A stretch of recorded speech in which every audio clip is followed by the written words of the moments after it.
What's up, vinyl maniacs? Welcome back to the channel. Time for yet another update in my vinyl collection clearance process. Yet another 7 records just left my collection, and as usual, by now you'll be familiar with my approach. I'm gonna share a few memories with you, devoted vinyl enthusiasts, before getting the records to their respective new owners. Starting off this time with NIFELHEIM's very first LP. Their homonymous debut album came out in 1996. Necropolis Records. Now, Necropolis is not exactly a label known for their vinyl releases, because they put out only, I think, a few, must have been like 4 to 5 vinyl releases, if that many. This is definitely the strongest NIFELHEIM, in my personal opinion, the strongest NIFELHEIM album they ever put out.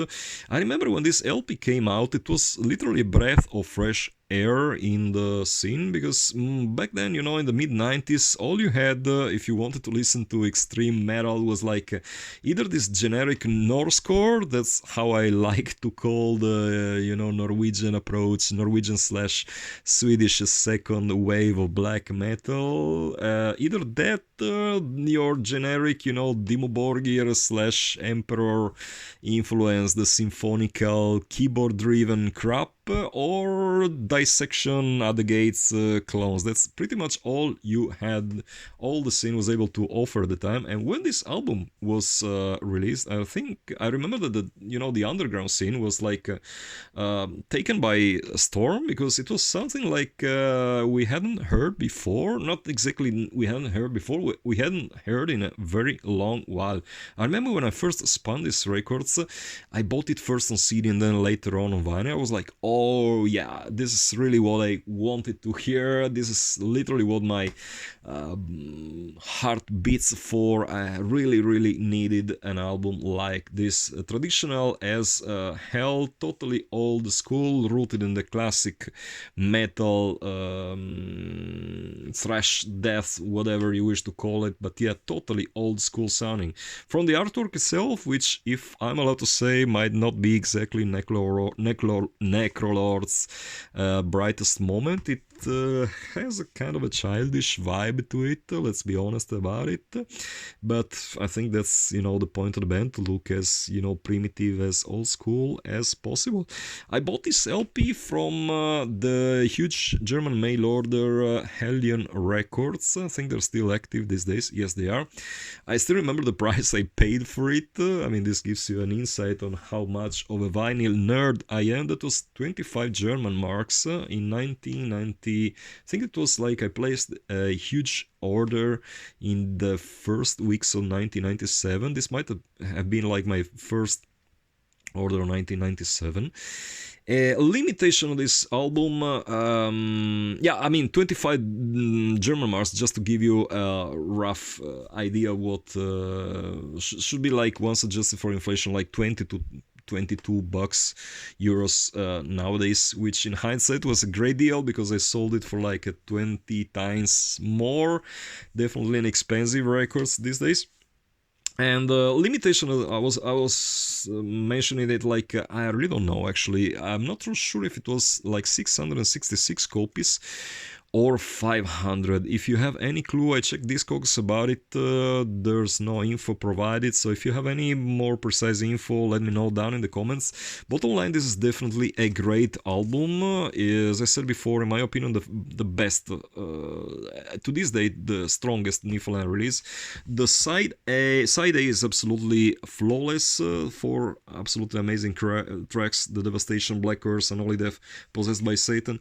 Side B not as strong, but still bloody brilliant. Definitely an album that stood out at the time, and that still gets a lot of playing time these days. I sold it only because, I said it a million times, like, doesn't really, make any sense to keep this kind of extremely valuable LPs in your collection. You never know. That's just another Thing I've been mentioning several times. Doesn't matter. Bottom line, great album. Try to get a copy if possible.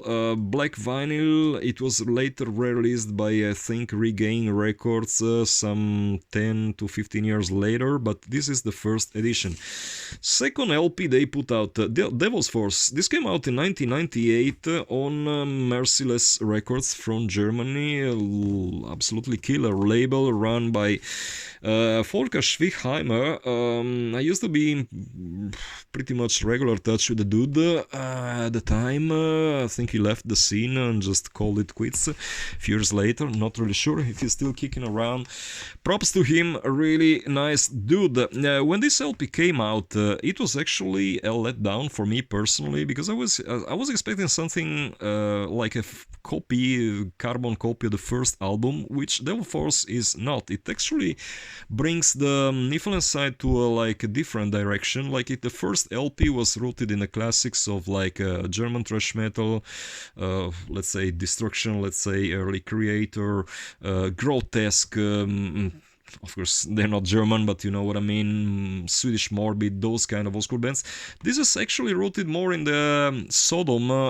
It has definitely a Sodom vibe to it. The production is considerably muddier, and as such, it made my listening experience not as pleasant, I gotta say. Despite including some really excellent songs like Deathstrike from Hell, Satanic Mass, Soldier of Satan, which are still played by the band in their live gigs these days. Somehow this LP failed to impress me as much as the first LP.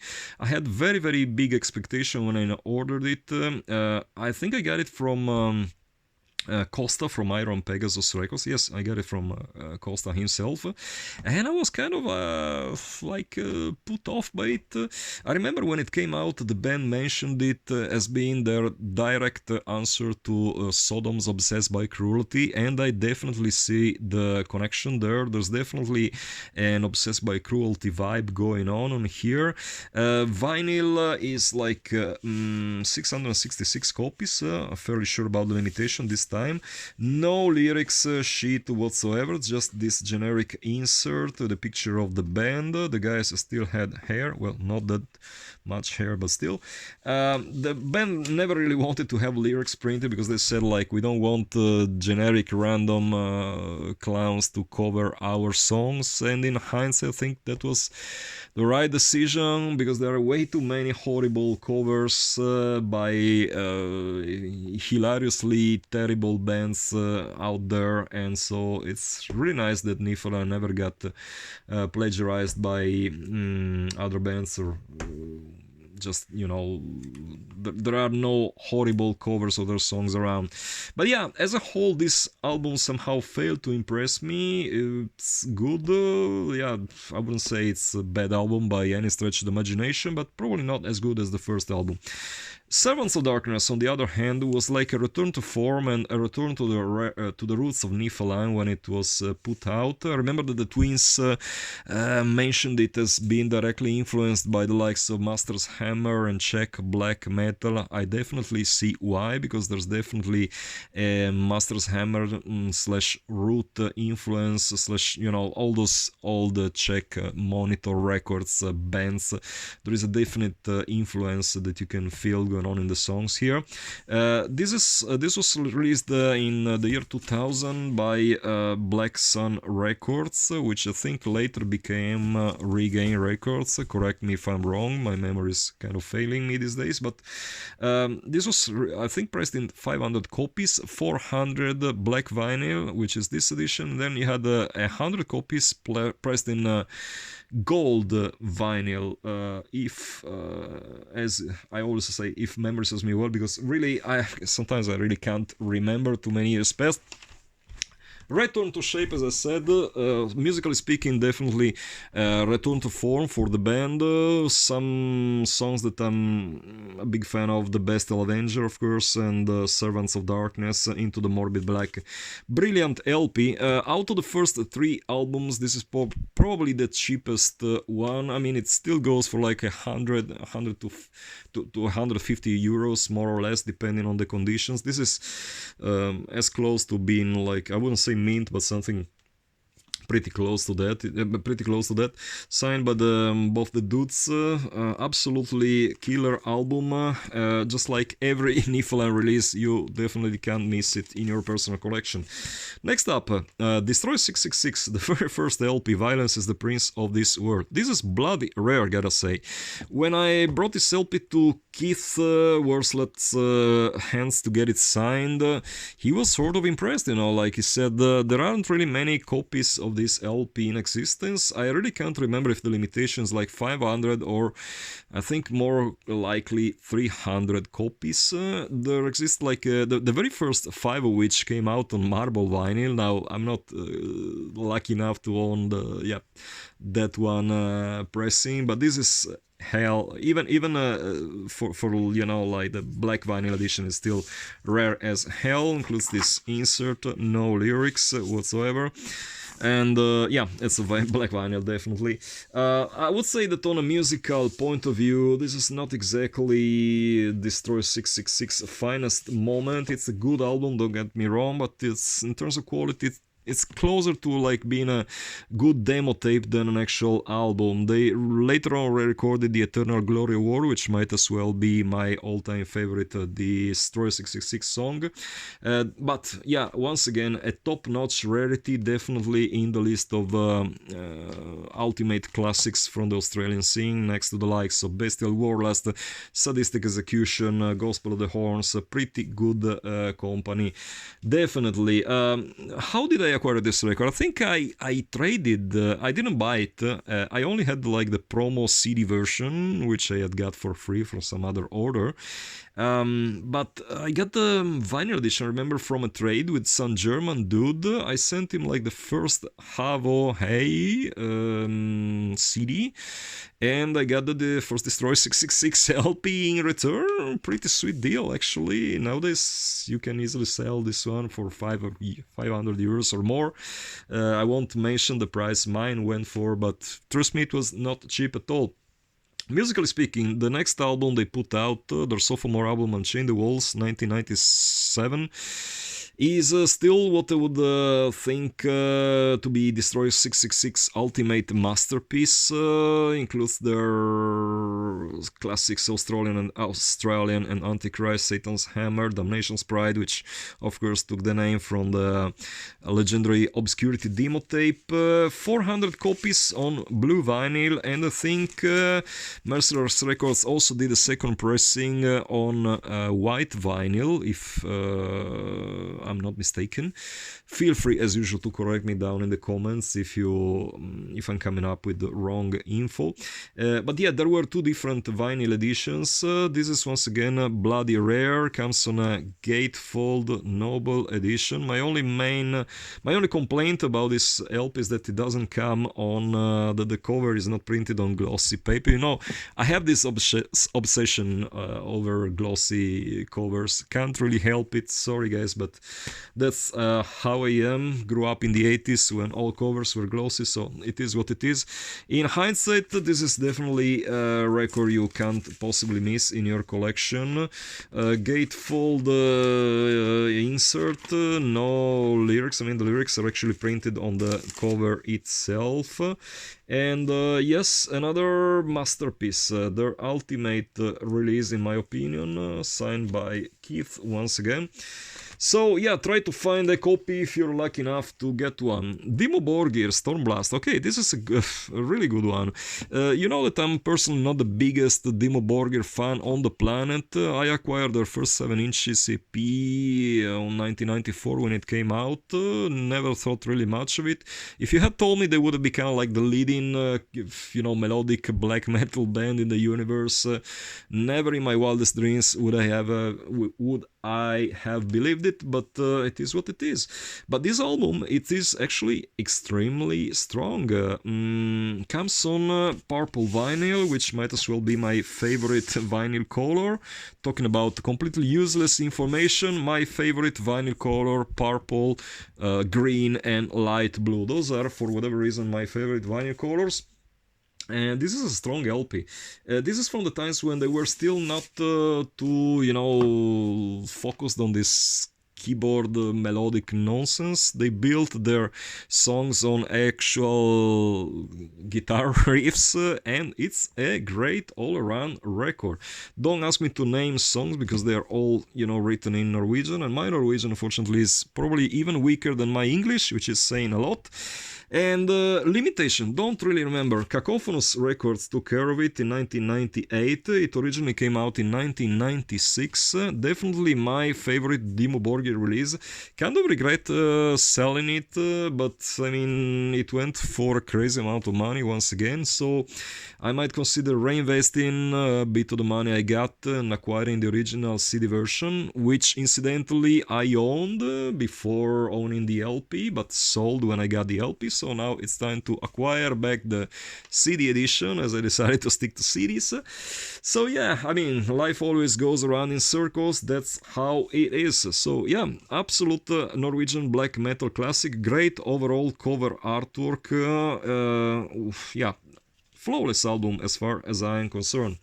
Last one of the batch, In Flames, Subterranean. Now, I had this LP in my Discogs store for about 1 year, and nobody seemed to give much SHIT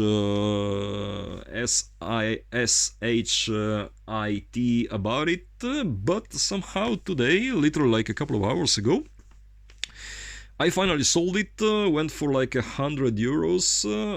This is as close to being like perfectly mint copy as possible. I never really played this LP. I think I owned the original mini CD and played that one instead. And I gotta say, it's a great album. For some reason, I mean, I used to like In Flames pretty much. I used to be a fan until at least the Colony, even the album that came after Colony, the one with the pinball map, whose title I can't remember the moment. But I was a pretty decent fanboy. But at a certain point, I decided to sell all the... I mean, I think I had all the vinyl, all the LP releases until 2015. So like 16 or 17 records. Don't remember how many of them, but yeah. At a certain point, I decided to sell them all, and yep, Subterranean is probably the last one I had. Now I don't really have any In Flames records left in my collection. I will just stick to the CDs, and that's how it is. What to say about this edition? Came out on Regain Records, and I gotta say, this label put out a lot of great albums, seem pretty terrible vinyl editions. They used to press their stuff at GZ, the pressing plant from I stand corrected, from Czech Republic, which is not exactly known for the quality of their releases. This is like doesn't even have a spine. It's as frail as it takes. So literally just by looking at it, you will probably end up damaging it. So that's why I don't want to take it out of its protective sleeve. But yep, musically speaking, definitely one of the best albums in their subgenre.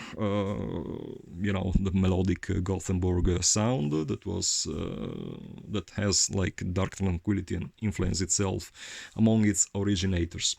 So guys, that does it for this episode. Once again, thanks for the attention. Feel free to let me know down in the comments what do you think about these LPs. Do you have them in your personal collection? Is there any memory sorry, that you want to share with me? Feel free. Just about any kind of feedback is absolutely appreciated. And as usual, my catchphrase, till the next time, keep it loud.